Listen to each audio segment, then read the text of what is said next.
For more, we get you back out to the site and say hello to the future Hall of Famer J.J. Watt, offering thoughts here on the tail end of unexpected for many, J.J. This is the 30th team in total defense this season against the top scoring offense. We're expecting to see maybe fireworks again from Indy, and this defense comes to life. What changed? Yeah, you come into today and you're looking at the stats and you're seeing Indianapolis, #1 offense in the NFL, potentially one of the most historic offenses in NFL history. And then you see the Steelers reeling, 30th in a whole bunch of different categories, sitting down there near the bottom. And the entire script was flipped today. The Steelers, 6 takeaways, complete story of the day right there. They were just able to take the ball away on special teams, on defense, interceptions, sacks, fumbles. They were able to do it all, put their offense in advantageous positions, and the Colts were never able to recover. You know, there's going to be a lot of good teams trying to figure out this Colts offense down the stretch. This is a blip on the radar. We've already seen them establish themselves as such a potent running attack, but what can other teams on that Colts schedule take away from what Pittsburgh showed them today? I mean, I think it's early success. The Colts started the game with a touchdown on their first drive, which was huge. But then after that was when all the chaos started to happen. They had the muff punt, they get the interception, or the TJ Watt forced fumble recovery, and things just started to kind of go backwards. And they're used to being so efficient. They're used to moving the ball down the field with such ease. But they put their team in some difficult situations and gave the Steelers easier chances to score, which was the most difficult part of the day. All right, take me into the group text here, because I'm sure little brother comes to big brother for some inspiration at times like these when his defense is going like that. What was the conversation with TJ throughout the week, and how much of an exhale do you think this feels like? Yeah, I mean, I think it's a big exhale for this defense. I mean, those guys in that locker room know. They see the stats. They know the numbers. They know that they've been playing extremely poorly. So to go out there today and put on a performance like that in front of that 2005 Super Bowl team, it just kind of immediately reminded everybody what that Steelers standard is supposed to be like. And I think that doing it against the #1 offense who's doing such incredible things was certainly a statement. Now they have to try and carry that forward and continue it. He's J.J. Watt, and he is always one call away. Thank you, J.J. Thank you. Have a great one. Big time stuff from our guy and big time stuff from the Steelers. You know where to start each and every Sunday. That's with our team. Coach, Matt, JB, and Nate setting the stage each and every Sunday at 12 Eastern. It's the NFL Today on CBS and streaming on Paramount+. All right, a look here at Danny Dimes asking for change after this one. Harassed throughout, this pass rush that couldn't get home, found him plenty of times in this one. Daniel Jones, misstep here against the Pittsburgh Steelers. All right, back in studio with the fellas to offer thoughts on both sides of this one, because again, unexpected is the word that comes to mind. Dame, this is what we expected preseason for this top dollar defense. Haven't been getting those performances.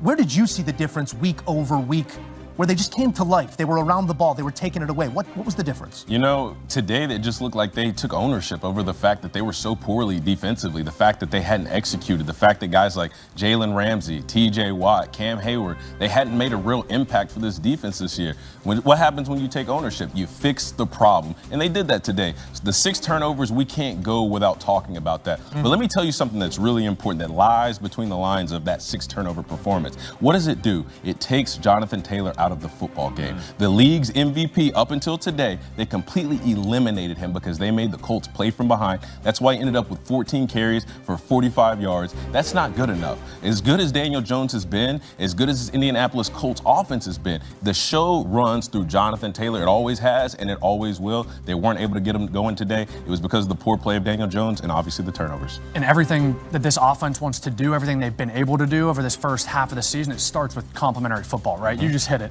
The Colts today, 2.9 yards per carry. We're used to seeing Jonathan Taylor rip off these massive explosive gains behind this offensive line. When you have 6 turnovers in a game, it's just really, really hard to get any flow, any momentum, any type of consistency going with inside your offense. And You give it an offense like priced defense for a reason. We finally saw it. Many times this season we have not seen it. We need to see it more. They paid both for games like this and also consistency. So the Pittsburgh Steelers defense is going to need to play like this into December, into January, because we do believe that they're going to be playoff bound. This is a group that also did not tackle well last week. You know, there was a lot of talk about whether they should change the defensive play call or if the scheme is right. They weren't tackling last week. So that was really the issue. That's nothing that any defensive coordinator is necessarily going to help you out with once you get to the middle part of the season. So that's what I saw from this defense. It was exactly what we expected it to be in August. They have shown it a couple of times. Now we need to see it more consistently. Lastly, I would say on offense, look for the Pittsburgh Steelers to attempt to try their best to add another wide receiver before the Tuesday at 4 p.m. Eastern trade deadline. I could see a Jacoby Myers. I could see a Rashid Shaheed, someone like that. I believe the Pittsburgh Steelers are going to try to be aggressive to add another receiver because they know, they understand this window they're in right now. A necessary rebuttal after what we saw on Thursday night as those Baltimore Ravens give chase. A massive victim out and they perform. What stood out? What stood out is that this is a Niners team that continues to find a way despite the injuries. For the majority of the year, we have not seen Brock Purdy and/or Ricky Pearsall. And this is a feisty Giants team. We know that they can keep games close, that they can win football games, should have more wins than they do this season. And so what I have seen from this Niners group is a well-coached team by Kyle Shanahan, who very well should be in the running for Coach of the Year.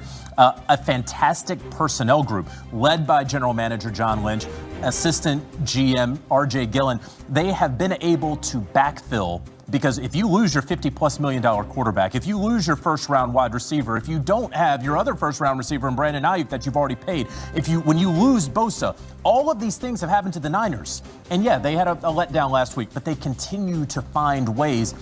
They also are not going to be done. They're going to make a move at the trade deadline, I very much believe. Probably add at pass rusher. They added Keon White a couple days ago. They could add some more. We'll see what they're up to here before the deadline. We'll keep it always with Jonathan Jones, our lead NFL insider, for all the latest before that deadline. I want to get to the other side here as well, because always a conversation to be had around the Giants. Now 2-7 on the season.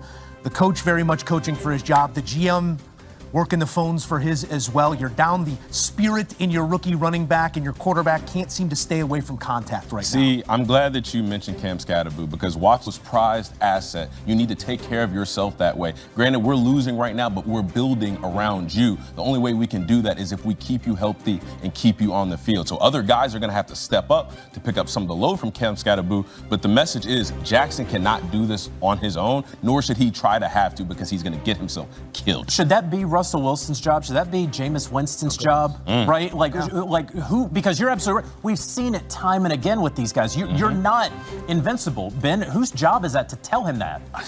I think it's the quarterback room. I mean, look, Russ, Jameis, these guys have played a lot of ball. The coaching staff, the biggest thing in the NFL is availability, right? And especially at quarterback position, regardless of what the record says right now for the Giants, the biggest thing for them is I got to keep Jackson Dart healthy this year, and I have to find a way to keep him progressing week after week, regardless of the score, regardless of the records.